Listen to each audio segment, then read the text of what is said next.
전세로 집 알아보실 때 보증보험 가입하신다면 이 특약 추가하셔야 돼요. 임대인의 문제로 전세 보증보험 가입이 불가능할 경우 계약을 파기하고 계약금 전액을 반환한다. 대출이 없는 집이라면 이 특약을 추가하셔야 돼요. 본 계약은 계약일 현재 권리 관계를 기준으로 하며 계약일로부터 계약 종료 기간까지 권리 관계를 유지하기로 한다.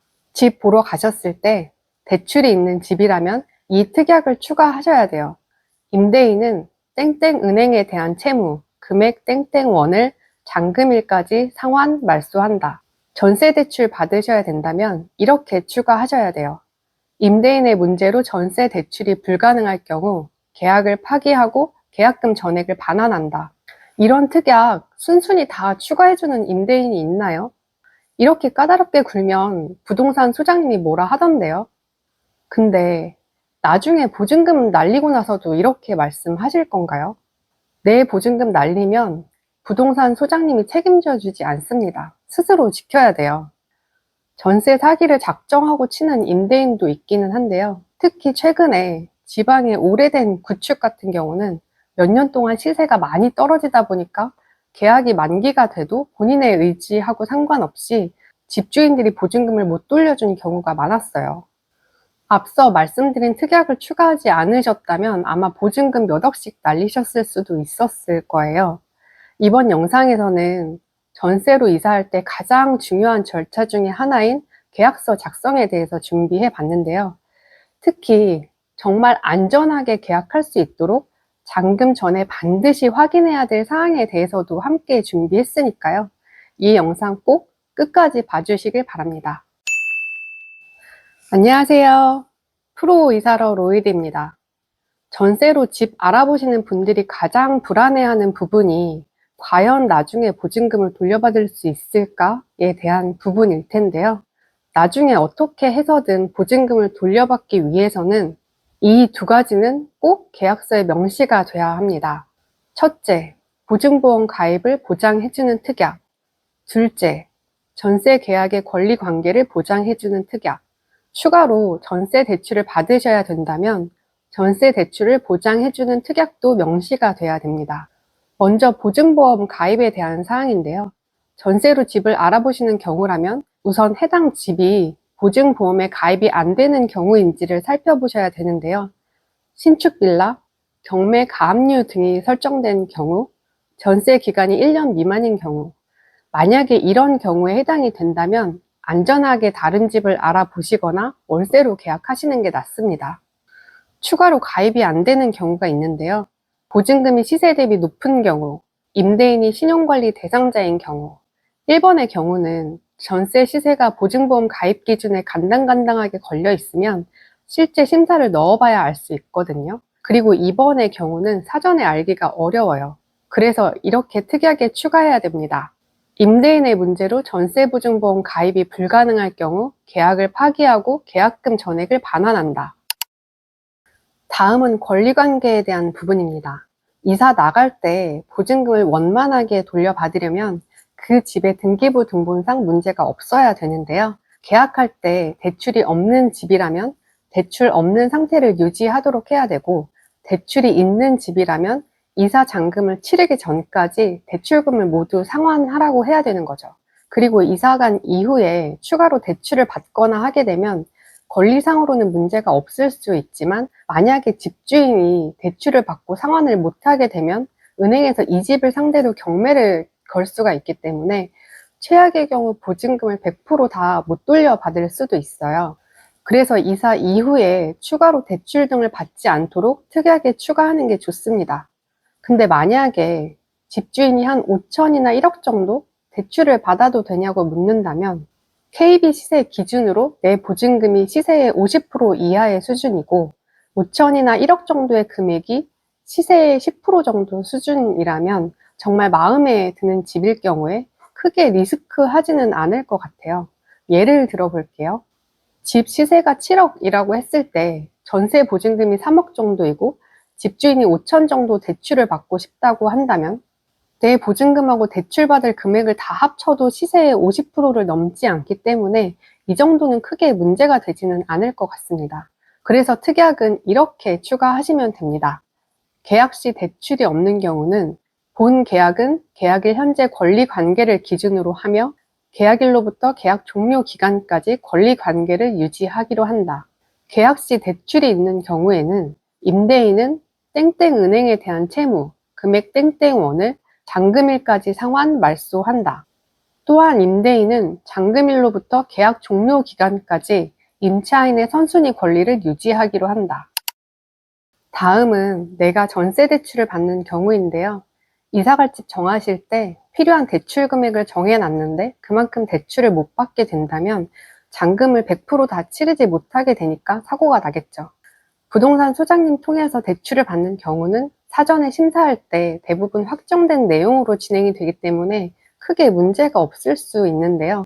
혹시 또 모르기 때문에 전세 대출을 받으셔야 되는 경우라면 안전하게 특약을 추가해 주시는 게 좋습니다.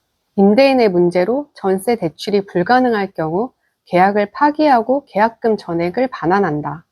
혹시 본인의 상황상 대출이 안 될 수도 있다 싶으시면 앞에 부분을 빼고 전세 대출이 불가능할 경우 계약을 파기하고 계약금 전액을 반환한다. 이렇게 추가해달라고 하시면 됩니다. 계약서에 특약으로 기재를 하게 되면 어떤 내용이든 법적으로는 인정을 받게 되는데요. 한 번 더 안전하게 계약서를 쓰시려면 이렇게 계약 해지에 대한 내용도 추가해 주시면 좋습니다. 본 계약의 특약 사항을 위반할 경우 임차인은 계약을 해지할 수 있으며 임대인은 임대보증금 전액을 임차인에게 반환하고 이와 관련하여 발생하는 손해는 임대인이 부담한다. 전세권 설정. 유튜브나 블로그에 보면 전세권 설정을 반드시 하라고 말씀하시는 분들이 있거든요. 한번 전세권 설정을 하게 되면 등기부 등본에 등재가 돼서 다음번 계약하시는 분들이 이 집 문제 있는 거 아니야? 라고 생각하실 수도 있고요. 그리고 무엇보다 전세권 설정을 해지하는 과정이 임대인 입장에서는 되게 번거롭기 때문에 대부분의 집주인들은 전세권 설정하는 거 되게 싫어해요. 그래서 보증보험 가입이 안 되면 전세권 설정을 하게 한다? 뭐 이런 특약 추가해야 된다고 하시는 분들도 계시는데요. 이 얘기 꺼냈다가 집주인이 계약 안 한다고 할 수도 있어요. 저는 차라리 보증보험 가입이 안 되는 집은 전세권 설정 필요 없이 그냥 계약을 안 하시는 게 나은 것 같더라고요. 저도 여러 번 전월세를 줘봤지만 한 번도 전세권 설정은 한 적은 없어요. 지금까지 말씀드린 특약 외에도 전세 계약서 작성하실 때 보면 소장님들께서 알아서 특약을 이것저것 추가하시는 경우도 있는데요. 말씀드린 것 외의 경우들은 내용에 따라서 잘 협조해서 진행하시면 될 것 같습니다. 지금부터 말씀드릴 내용은 앞서 말씀드린 특약만으로는 좀 불안해 하시는 분들을 위해서 제가 알려드리는 꿀팁인데요. 소장님이나 임대인분이 좀 안 좋아하실 수는 있는데 정말 안전한 방법이기 때문에 꼭 끝까지 봐주시면 좋을 것 같습니다. 계약서 작성하시는 날 계약금 입금하시기 전에 이 서류들을 확인한 이후에 입금을 해주세요. 등기부등본, 전입세대 열람, 집주인의 국세 및 지방세 완납 증명서. 등기부등본은 기본적으로 소장님이 준비해 주실 건데요. 나머지 두 개는 따로 요청하시지 않으면 준비해 주시지는 않아요. 계약서 작성하러 가시기 전에 부동산 소장님한테 계약서 작성일을 기준으로 저 서류들을 준비해 달라고 요청하시면 되고요. 전입세대 열람은 이중계약이 된 건 아닌지 확인하실 수 있는 서류이고요. 집주인의 국세 및 지방세 완납 증명서는 집주인이 세금을 체납한 사실은 없는지 확인할 수 있는 서류예요. 세금을 체납하면 공매가 진행될 수 있기 때문에 사전에 확인해야 안전하겠죠. 전입세대 열람은 일반적으로 요청하지는 않는데요. 제가 지식인 엑스퍼트로 활동을 하다 보니까 어떤 분이 정말 전세 사기가 너무 걱정이 되시는 거죠. 그래서 특약을 쭉 올리시면서 이렇게 특약을 걸면 정말 안전할까요? 라고 물어보시는데 집주인이 작정하고 이중계약을 하면 모를 수도 있겠구나 싶더라고요.